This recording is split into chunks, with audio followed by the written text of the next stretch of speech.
This is Charlotte Talks. I'm Mike Collins. Today, part 3 of our 4-part series on work-life balance. Americans have more trouble than people in other countries achieving that balance. Some of the reason for that is connected to our habit of trying or tying our identity to our work.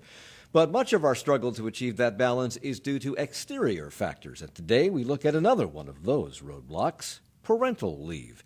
As we learned from yesterday's program on child care, working parents face significant difficulty in finding and paying for quality child care, and that struggle can result in problems at work.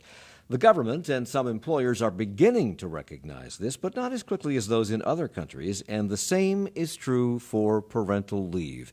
In places outside the U.S., paid parental leave is a given, but here, most people are not guaranteed paid family leave, and often, when they are reluctant to take it. Nationally, no widespread policies have been adopted, so this hour we look at the status of parental leave policies in Charlotte and beyond, and why supporters of this practice believe it's so important. Vicki Shabo is a senior fellow at Better Life Lab at New America, where she focuses on paid leave policy and strategy. She joins us by phone. Good morning. Welcome. Good morning. It's wonderful to be with you. Nice to have you with us. And with us via Skype is Dr. Kimberly Montez. She is a Winston-Salem pediatrician and mom who had to go back to work 1 week after she gave birth to a child who remained in the ICU. We'll be hearing your story in a moment, Dr. Montez. Thank you for being here. Thank you for having me. And in our Spirit Square studios, Kenny Colbert, President and CEO of the Employers Association of Charlotte, which serves as a resource for its 925 member businesses to help them meet their human resources and training goals. Welcome back. Good morning. Good to see you. Good to see you, too. You can email us your comments or questions as we go through the conversation at charlottetalks@wfae.org. Search for WFAE on Facebook. Get to us through Twitter at Charlotte Talks. So, Vicki Shabo, let me begin with you because you are one of the country's leading experts on gender equality and work, and certainly paid parental leave would seem to be the most important thing to women of childbearing age so that they can recover from delivery and bond with their new child. How important is this, though, to both men and women, to parents and non-parents? Paid leave is an incredibly important bedrock of what families need to be healthy, to be economically secure, to be in, stay in, and advance in the workplace. And that's true certainly for women who take on the bulk of caregiving in their families, as well as being key breadwinners for their families. It's also true for men who need to be there to provide care for partners who have given birth, for new children. And, this program is focusing on leave for new parents, but the need to care for children, the need to care for elders in your family, the need to care for yourself, it doesn't stop after those first few weeks and months of birth. Well, actually, this program is focusing on work-life balance, and so that's all part of that, right? All ages. So it is. Only about, in this country, just taking a step back, we have unpaid leave that's guaranteed to about 60% of the workforce through the 1993 Family and Medical Leave Act. And that provides 12 weeks of unpaid leave to care for a new child through birth, adoption, or foster placement, to care for a seriously ill or injured or disabled child, parent, or spouse, or to deal with your own serious health issue, and for about the last decade to deal with military deployments, as well as to care for a wounded service member. But that leave, that unpaid leave, only applies to workers in businesses with 50 or more employees, and only applies to people who have been with their employer for at least a year and who have worked 1,250 hours in the past year. And so lots of people are left out, and even those who are covered often can't afford to take time without pay to provide that critical family care. We're going to get more deeply into that and a complementary North Carolina law in a moment or two. The United States lags the rest of the Western industrialized world in these policies. I believe we are dead last. Is that correct? That's true. We are the only high-wealth country not to have paid leave for new mothers. We're one of a handful not to have paid leave for new fathers. We're one of two not to have paid sick leave.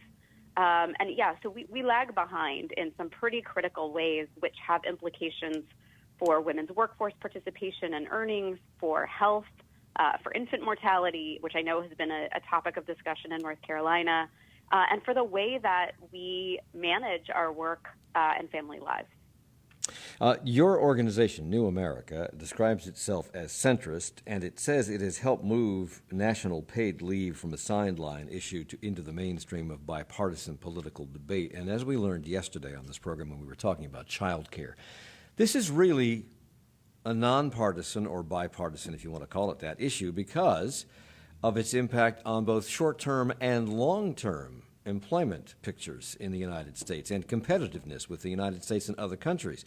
And this is the same thing. I know that Democratic presidential candidates are talking about this. I don't recall this, but I read yesterday that Donald Trump, as a candidate, promised paid paternity leave to all mothers at the time. No action, to the best of my knowledge, has been taken, but his daughter, Ivanka, is on, theoretically speaking, on the front lines of pushing this within the White House. Are Republicans at any level talking about this? Yeah, what's been really interesting and a sign of progress over the last several years is that it is both Democratic lawmakers and Republican lawmakers and candidates that have been talking about the need for paid leave and have been relying on some of the economic and health evidence to make that case, especially as it relates to new parents. So we have proposals on the Democratic side of the aisle that tend to look at this in a comprehensive and inclusive way, to recognize those family caregiving, personal medical leave issues, and new parents go together as a package as families experience the care needs that they have. Republicans, on the other hand, have tended just to focus on new parents for shorter periods of time with lower levels of wage replacement and tend not to want to provide any new revenue for these programs.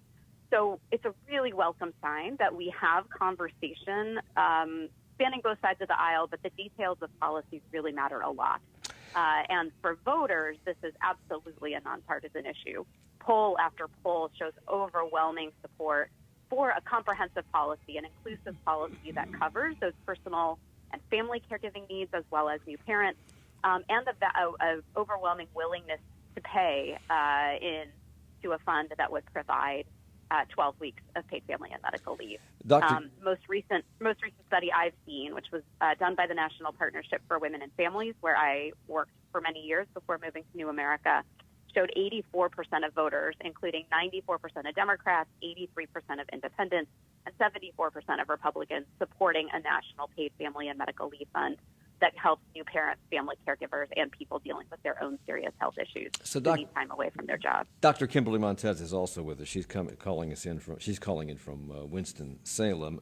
Even though people need and often take family leave for reasons other than being a new parent, your personal story is about the need for personal leave for new parents, the aftermath of childbirth, and your story, to me at least, is shocking in the inadequate amount of leave you were provided as a new mother. 1 week, back to work for you, and your child remained in the ICU. You are in the healthcare industry. You're a pediatrician.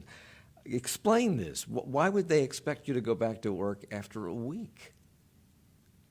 Sure. Thanks, Mike. I'll actually clarify in terms of the background on that. But before I tell my story, I just want to preface by saying that, unfortunately, my story is not unique. And as a pediatrician, I've taken care of many children who were born prematurely. And I knew that prematurity disproportionately affected minority and low-income mothers.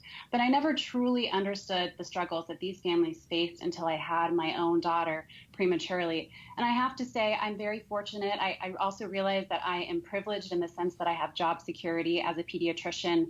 I also have an amazing family, including my husband and my mother, without whom I wouldn't have been able to survive the excruciating experience of having a premature daughter. But it wasn't until I had my own daughter that I truly understood. And so my story is that I had a high-risk pregnancy, and I went into preterm labor about 5 months into my pregnancy.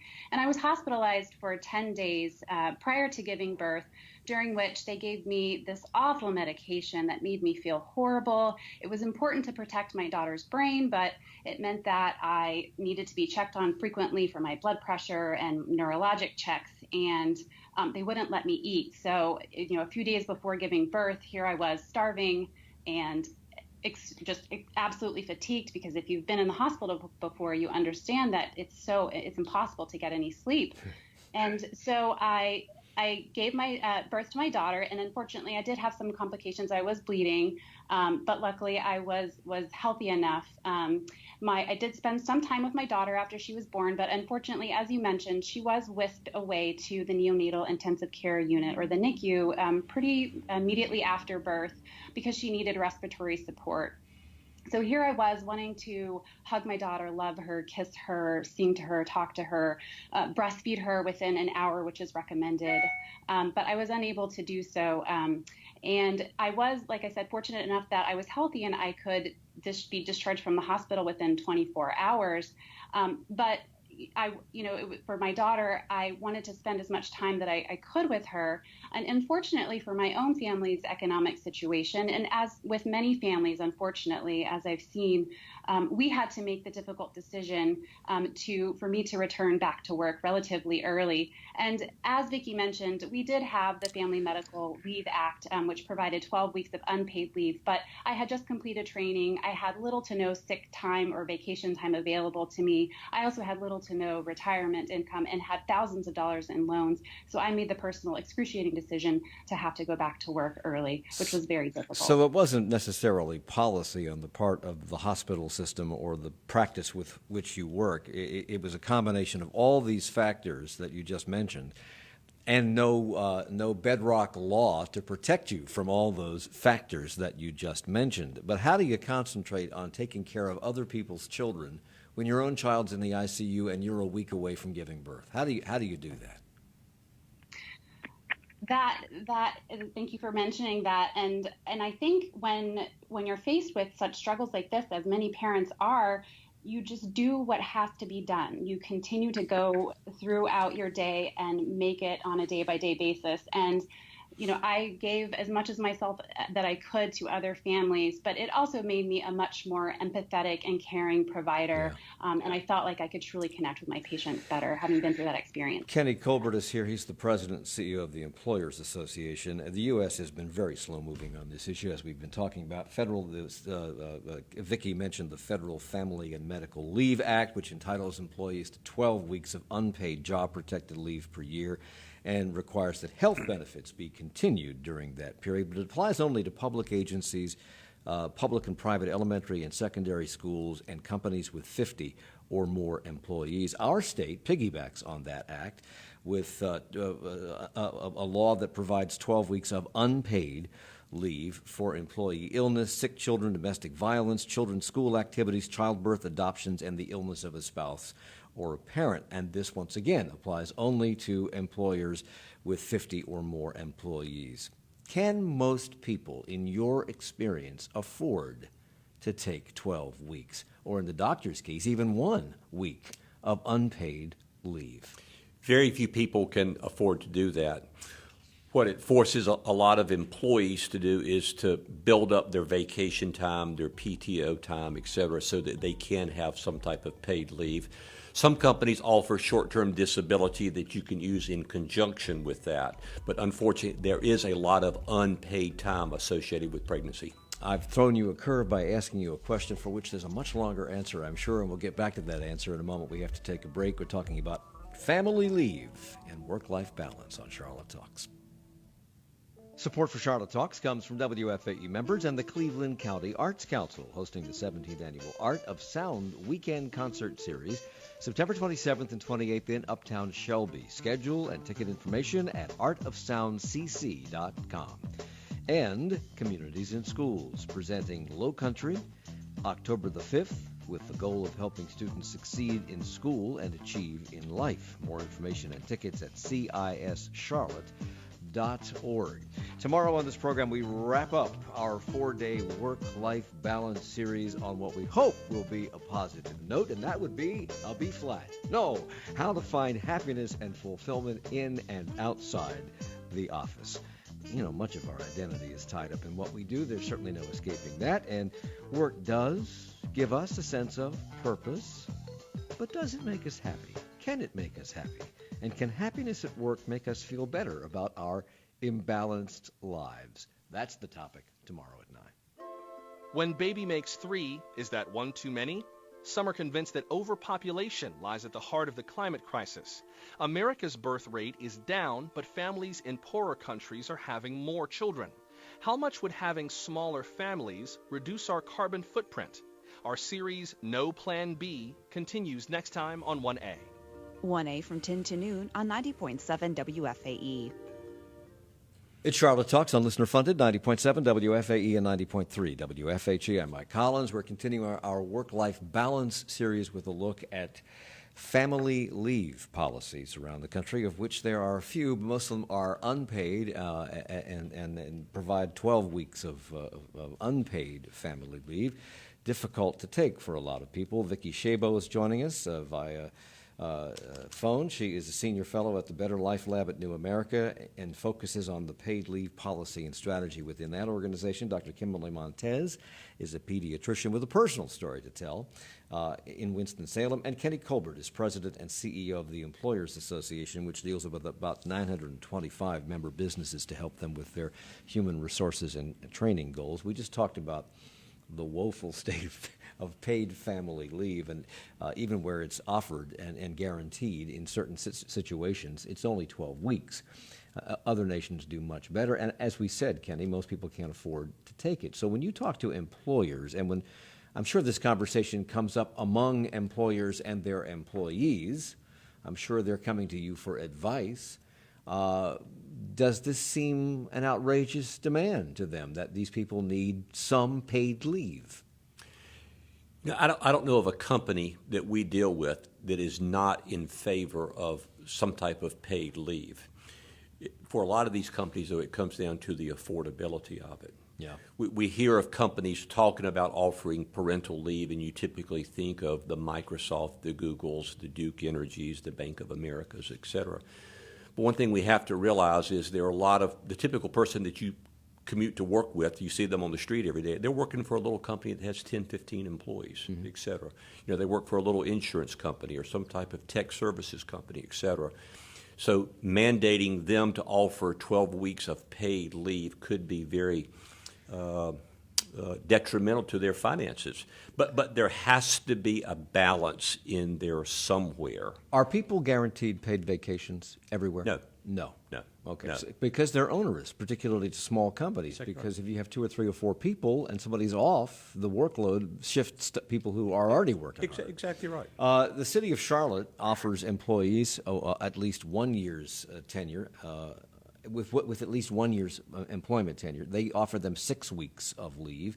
North Carolina Governor Roy Cooper signed Executive Order 95, which provide 8 weeks of paid parental leave to cabinet agency state employees who have given birth. That includes about 56,000 employees. And in the press release surrounding this issue, it mentions 5 states that provide paid family leave statewide to public and private employees, and that 8 states, Delaware, Illinois, Indiana, Kansas, Maryland, Missouri, Ohio, and Virginia, provide paid parental leave to state employees. And it also mentions that in North Carolina, that the largest employers in the state already provide paid parental leave benefits. If that's true, name some of the companies that do that. Kenny, can you? Oh, Bank of America, Wells Fargo, Duke Energy, 3 people right here in Charlotte that offer some type of paid leave. And I'll say, from our company, we have 31 employees at the Employers Association. We offer 10 weeks of paid leave for our females who have babies. It's only come up one time, but we had a gentleman whose wife's had a baby, and in essence, we offered him 2 weeks of paid leave. What about paid leave for elder care? That has not come up in our situation, and it's something that we rarely hear about from being a paid benefit that's offered. And the UNC system, just recently, the board of directors, I guess, announced paid leave for some of their employees. 30,000 people. Okay. Yeah. So, Yeah. Go ahead. It's Vicki, and I'd love to jump in Sure. just for a second on a couple points here, which I think are really important. So, one, the good news, for workers and families across the country is that we've now expanded up to 8 states plus the District of Columbia that have passed and will soon be implementing paid family and medical leave insurance programs for public and private sector employees. So, just this year, Connecticut and Oregon became the most recent states to pass paid family and medical leave laws. And what we're learning from the states that have passed these laws already is how to tailor these programs so that they are maximally useful for workers and families, and so that they're not onerous for businesses. And so that's just a sign of momentum, and it's been great in North Carolina to see the movement around public sector employees as well. It's really a sign of culture change. The second thing I wanted to point out is that it is true that some of the larger employers, including those that Kenny just mentioned, offer paid leave to new parents in some duration and for some parents. But what we know is that even companies that tout their benefits for employees often segregate the kinds of benefits available for different kinds of employees. So full-time professional employees often have much better and more generous benefits than hourly workers or contractors do. That was the case for me where I worked when I had my son. And this is what we learned yesterday about child care, that the lack of child care and the expense of child care usually hits hourly workers, part-time workers, lower income workers much, much harder than it does professionals.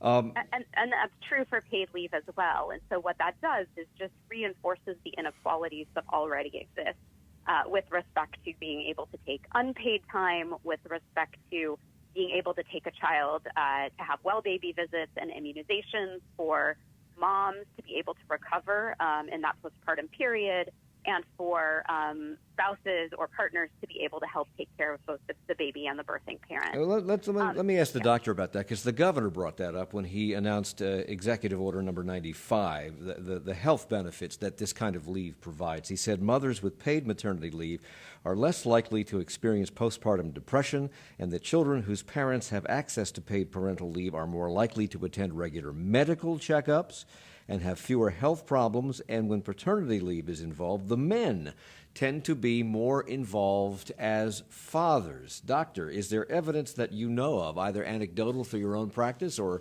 stuff that you've read, that confirms that? Yes, Mike, thanks so much for asking. The American Academy of Pediatrics supports 12 weeks of paid leave so employees can care for themselves and their families. And access to paid leave benefits everybody. And multiple research studies have shown that when parents have paid leave following the birth of their child, fewer babies are born with low birth weight, there are fewer infant deaths, mothers can breastfeed longer, parents actually live longer. A study showed parental stress and depression are reduced. And furthermore, parents are more likely to take their children, as you mentioned, for vaccines and for well child care. And as you also mentioned, parents, fathers, it enables fathers to take a more hands-on active role, and that results in better cognitive testing during the early years and an improved educational attainment.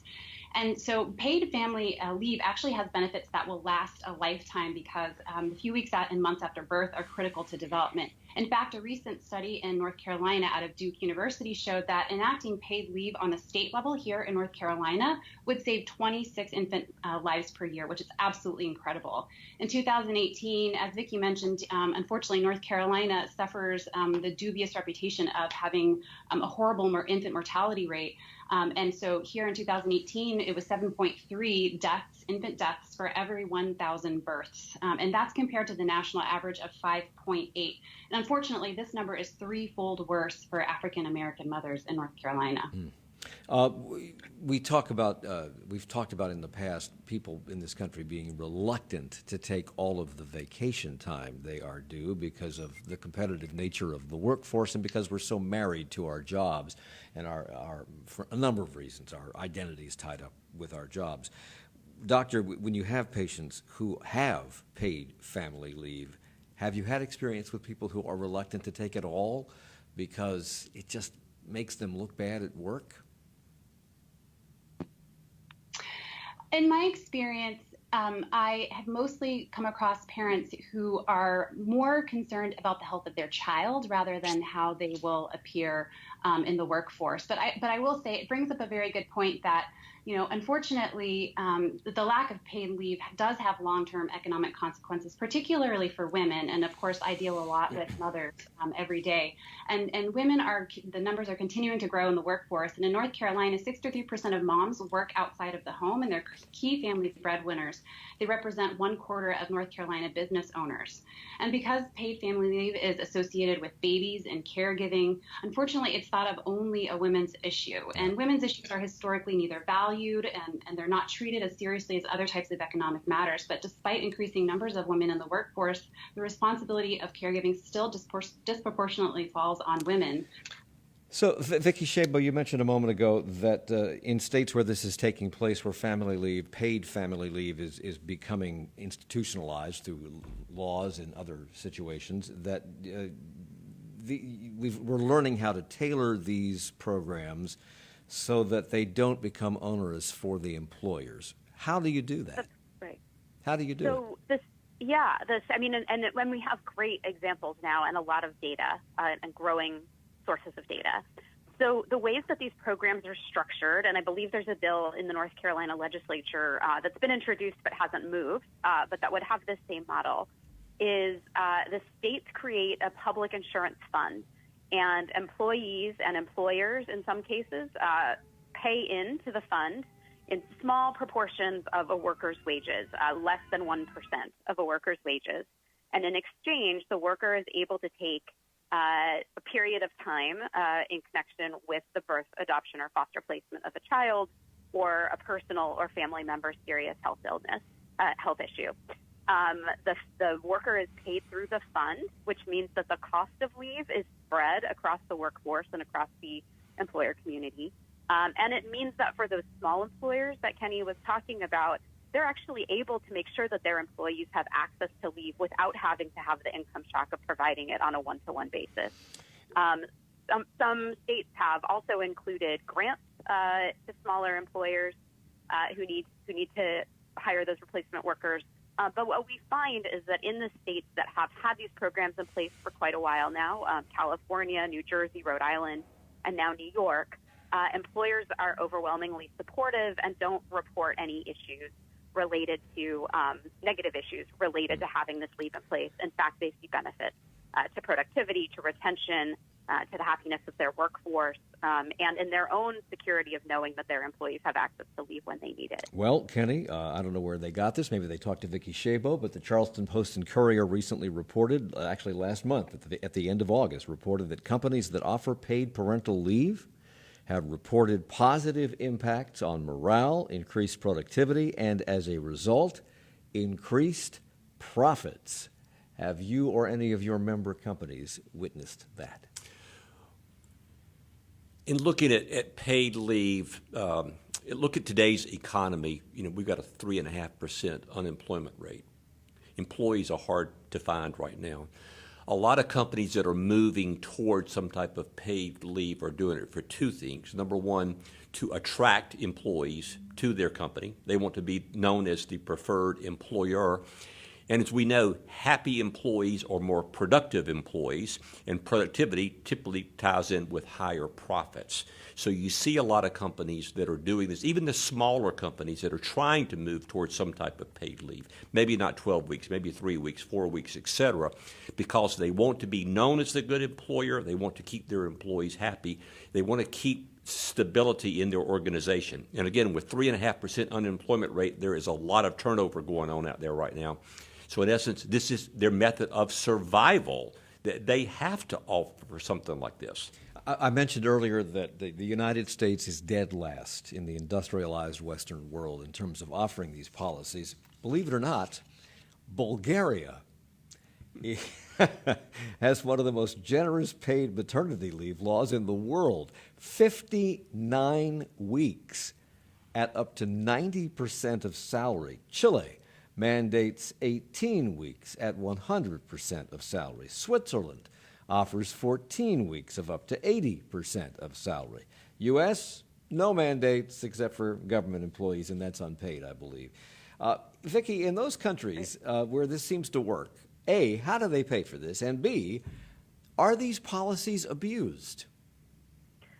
Well, a couple things. So it is true that, especially when it comes to new mothers, we are well behind. And what you've just cited are the leave policies related to moms.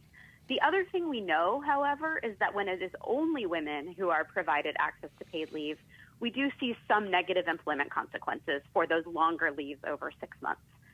So one of the tenets of the laws that have passed here in the U.S. and what advocates are fighting for, including on both sides of the aisle, is gender equal paid leave.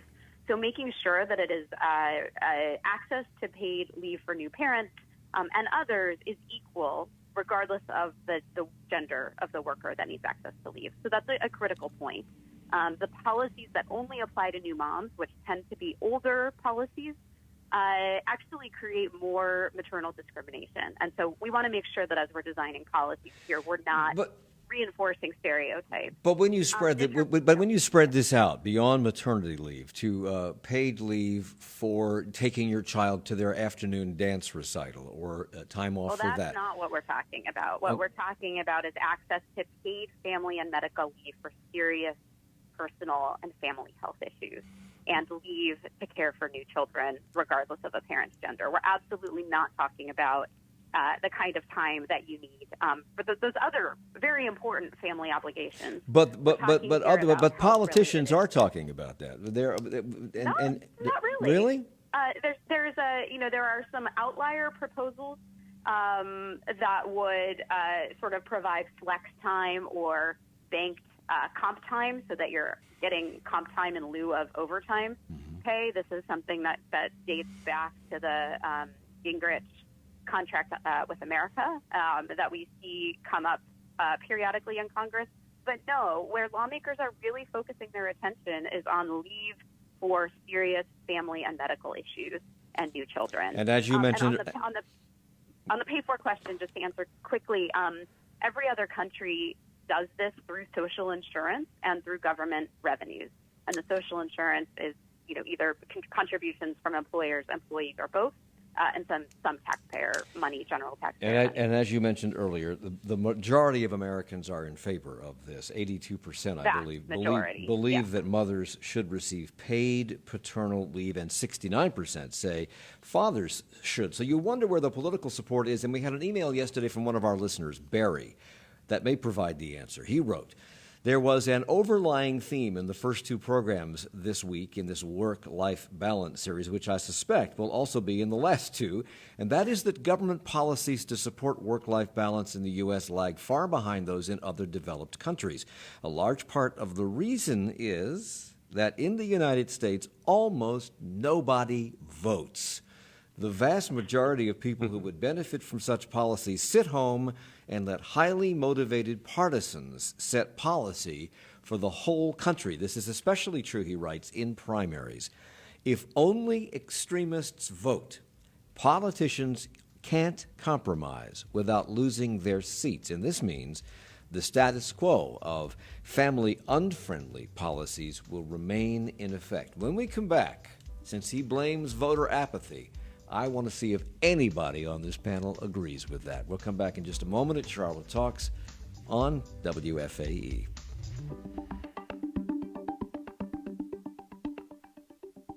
Support for Charlotte Talks comes from WFAE members and Clark Powell, providers of audiovisual and broadcast design for 36 years, hosting Fusion 2019 Technology Expo, October the 9th in Charlotte, with demos, seminars, and more. Clark-Powell.com. And Blumenthal Performing Arts offering Beat the Sellouts now through September 27th with shows like Anastasia and The Color Purple. Parking will be provided. Tickets at blumenthalarts.org/BTS. 1A continues their series today on climate change. No Plan B. Under current projections, analysts are expecting severe environmental disruptions because of climate change by the time babies born today enter adulthood. This forecast has some people questioning whether to bring more children into the world. What would this mean for populations already in decline? They'll be talking about that coming up in 20 minutes at 10 o'clock on 1A, and our series on work-life balance continues next. This week on FAQ City, a listener wants to know more about the abandoned gold mines that lie beneath Charlotte. I've heard rumor that uptown Charlotte is littered with old gold mines from the gold rush days. Where are they and what happened to them? And are any currently accessible? Grab your pick and shovel as we dig deep. Find us on Apple Podcasts, the NPR One app, and WFAE.org. Support for FAQ City comes from Bojangles Chicken and Biscuits and Tyndall Subaru of Gastonia. It's Charlotte Talks on WFAE and WFHE. I'm Mike Collins. We're continuing our work-life balance series today with a look at family leave, particularly with the prospect of paid family leave, which is rare in America. Vicki Shabo is with us, senior fellow at the Better Life Lab for New America and at New America, and who focuses on paid leave policy and strategy. Kenny Colbert is president and CEO of the Employers Association here in Charlotte. Dr. Kimberly Montez is a pediatrician in Winston-Salem. So we had that emailer from yesterday saying that a lot of these things are a problem in America because of voter apathy. You study this, Vicki. Is that a main cause of this? Well, I mean, certainly it's been well documented that voter turnout in the U.S. is lower than in other places, and there are certainly reforms that could be put in place to help make it more possible for people to vote. And we need candidates who are exciting and campaigns that engage people and don't turn them off. But I actually think there's a bigger structural problem, which has to do with campaign finance and the outsized influence of large corporate and special interest donations that affect where candidates are on this issue. And traditionally, large organized business associations and moneyed interests have been opposed to regulation of any kind when it comes to the workplace. So I think that's actually the bigger challenge. What I think is interesting and encouraging is, folks like Kenny, who's on this morning, and, recent changes in philosophy that have been expressed at the Business Roundtable, and some encouraging quotes that I've seen from the Chamber of Commerce, and then active engagement in some of these state campaigns by small businesses and larger businesses, and supportive statements by larger businesses like Levi Strauss and Care.com and Patagonia and Blue Bottle and Adobe and others who actually support a comprehensive and inclusive national paid family and medical leave policy similar to what we've seen in the states. So I think the tide is starting to shift as a result of state policy pressure, which has helped to pave the way for national policy, and the data that you mentioned before and that I've studied from businesses that have adopted paid leave policies, which does show, a growing evidence of a return on investment. I think the study that you mentioned before comes from Boston Consulting Group, actually, which studied a number of companies and government entities that had put paid parental leave in place. So I think that the tide is shifting. Certainly voters need to speak up. For every story like Kimberly's, there are dozens and hundreds of others of people who have not been able to care for themselves and their loved ones. 23% of moms in this country go back to work within 2 weeks of giving birth. Hundreds and thousands of people can't be there for, the chemo treatments of their loved ones or to hold a parent's hand as they take their last breath.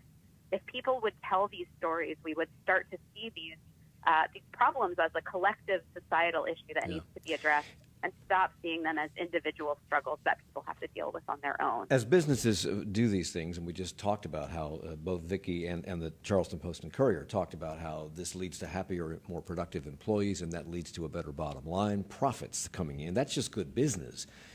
Are companies beginning to see this as good business? And if there are examples of it, and clearly there are examples of this being good business, why aren't more companies jumping on the bandwagon more quickly? Well, it's kind of bucking the national trend. We haven't done this for so many years.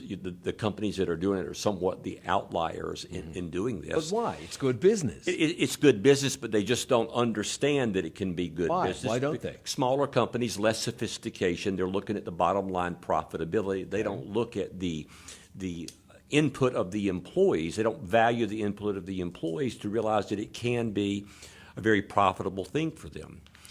I want to go back to something we were just talking about a few minutes ago. These politicians are kind of walking a fine line right now on coming out and supporting paid leave because, one, they want to appeal to the voters, and this is something that appeals to everyone, but they have to appeal to the business community as well. They have to keep taxes in line.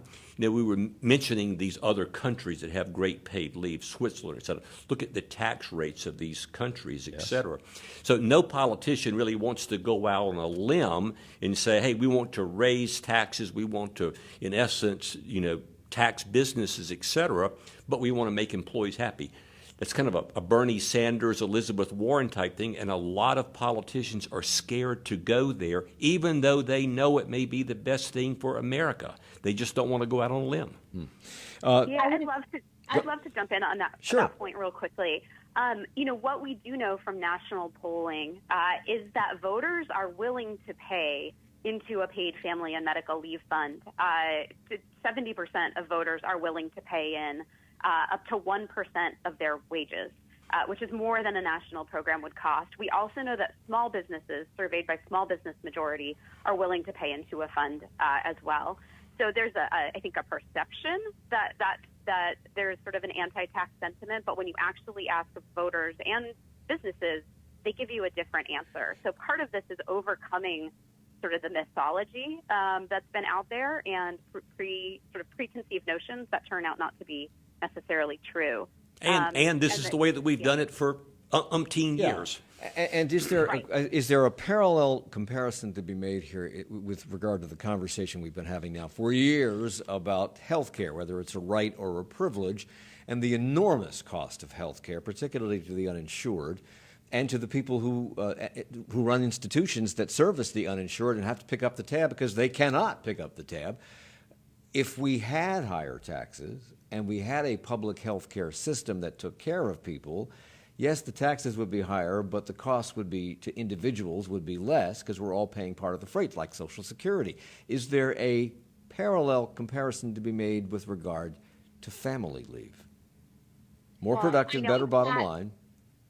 Go ahead. It sounds like Kimberly maybe wants to get in. Okay, Kimberly. Oh, sorry. Well, I did want to touch on a couple of points that have been mentioned. Well, first of all, I do agree that unfortunately there is kind of a narrow-minded view of the short-term economic outcomes as well as the health outcomes. But really, we know, as Vicki mentioned, from the states that have enacted paid family policies, we have seen evidence that supports economic benefits. And just a point to that is that studies have shown that women in states with paid family leave, they're less likely than women in states that don't receive paid family leave to receive public assistance. And so this includes food stamps, supplemental nutrition assistance, and SNAP. And so this includes North Carolina. As you know, Governor Roy Cooper issued the Executive Order 95, which would allow 8 weeks of paid parental leave after birth and 4 weeks for a partner who gave birth. And this is estimated to affect 56,000 state employees, and it is also estimated to cost $3.5 million per year. But again, there are expected benefits economically, and also people are less likely to use public benefits. So I think there is some benefits that we can see from there. Now, from a health perspective, again, I do believe that healthcare is important. In my personal opinion, I believe that it is a right, and I think expanding the coverage gap, such as Medicaid, is extremely important. And in fact, I just received news that the H655, the North Carolina Healthcare for Working Families, passed the House Health Committee, which is exciting news and is also beneficial, as we know, both for parents, but also the children of those parents to be healthy. So as you mentioned, as we've talked about, this is good business because in most cases it improves the bottom line. It also, as the governor said when he announced his executive order, said it reduces the demand on the social safety net, which means people don't have to go to public service and swamp the system with needs because of their child care and their other needs that have been not cared for or taken care of, particularly in the low economic levels. So, Vicki, what kind of impact do these family leave policies, these paid family leave policies, have on countries and or businesses that offer them? And particularly where this is ubiquitous, where it's in the law that for 12, 18, 20 weeks you got to have paid family leave. Well, the great news is we don't have to look to other countries anymore. And U.S. policymakers are notoriously reluctant to rely on other countries' policies. But what we do know, and we know this some from other countries, we know this from evidence from California and New Jersey and Rhode Island, is that women are more likely to be working and to be earning higher wages in the year after a child's birth if they have paid family and medical leave. Both moms and dads are less likely to use public assistance programs when they have access to paid family leave in connection with the birth of the child. Children are more likely to be immunized on time. Breastfeeding rates are higher. Postpartum depression rates are lower for women. From Sweden, which is another country with, generous paid leave benefits far exceeding what we would ever consider here. But for each additional month of leave that a dad takes in Sweden, a mother's income goes up by 7%. So if you think about that over the life course, that could go a long way towards closing the wage gap, which we have in this country between women and men, and especially women of color and white men. And the mother's wage earning goes up because she can go back to work while the dad takes time off to care for the child? Is that why it happens? Some of it is short term like that. So the woman is literally back at work. But some of it is that means that she's got more work experience. She's got more opportunities for advancement. There's a culture that understands that parents have family obligations and are able to be good, responsible employers. It starts to break down some of the stereotypes around maternal caregiving, which have the effect of depressing women's wages, both through outright discrimination and implicit bias. Doctor? So I just wanted to kind of, I totally agree with that. And I was alluding to that earlier when I mentioned that unfortunately the caregiving disproportionately falls on women. But I want to say that in North Carolina, there is an 11 percentage point gap in labor force participation between men and women, in part because of the lack of paid family leave. And in fact, women are more likely than men to take time off, reduce their work hours, and opt for positions with more flexible schedules, or even quit work altogether to care for a child or a family member. And as Vicki said, this contributes to the gender pay gap. And of course, as you mentioned on your show yesterday, paid family leave, maternity leave isn't the only factor that makes it difficult for low-wage mothers to juggle child rearing and a job. It's also the lack of subsidized child care. And so it may not make economic sense to go back to work for a minimum wage earner in one of the 28 states in which child care, the cost of child care exceeds that of annual earnings for two children. For most of the that's exactly right. Most of the early 20th century, Kenny, and most of the late 19th century, I suppose, women didn't work; they stayed home. But we have had women in the workforce now for a very long time, and an increasing number of women in the workforce. But it seems to me that the system is still based on the early 20th century, where women didn't work. What is taking so long to adjust the system? Just complacency. This is the way we've done it. On men's parts. Yes. This is the way that we've done it for so many years. Mm-hmm. And while there is some type of an activist movement to get it changed, it's not an overwhelming movement. The politicians need to hear more. Because as somebody said on a previous program, when there are more women in office, more women in boardrooms, more women in the CEO's chair, this will change. Yeah, that's probably a very accurate point. We live in a competitive... Go ahead. Oh, sorry. Forgive me, Kenny. I am actually going to disagree with you about the complacency, and I think unfortunately it's a never-ending cycle. I think with the lack of paid family leave, fewer women are going to have the opportunity, the support to advance in their careers, to become these business owners. As I mentioned, only 25% of women own businesses, and businesses are owned by 25% of women.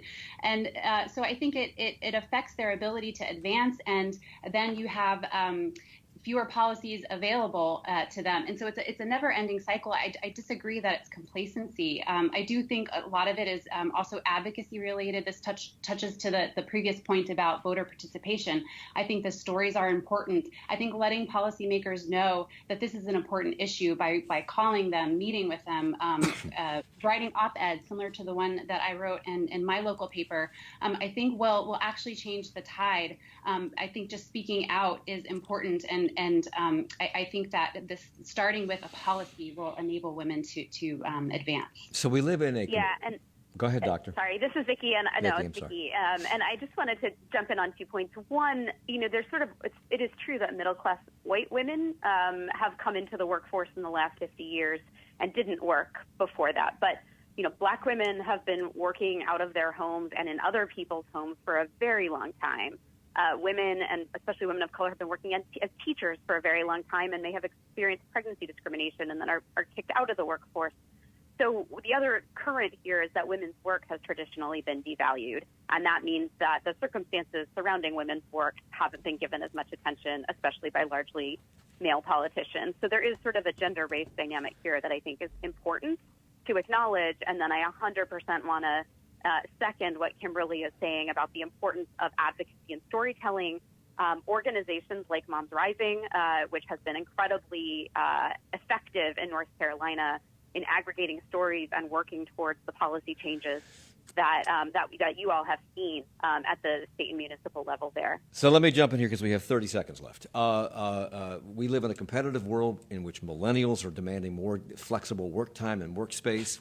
We have politicians on the bandwagon talking about this. Yes or no, from all three of you, are we on the cusp of change when it comes to family leave? Kenny? Yes. Doctor? Yes, please advocate for paid family leave. Vicki, yes or no? Yes, we are absolutely on the cusp of change, and it's up top. We're taking a week long. I have to stop you. We're taking a week-long look at work-life balance through tomorrow on this program, and on our final day, we will delve into how you find fulfillment in work. And if that sounds like we're putting the emphasis of the phrase work-life balance back on work and giving up on finding the balance, you'll have to tune in tomorrow to find out. Vicki Shabo, Dr. Kimberly Montez, Kenny Colbert, thank you all for the hour. Thank you.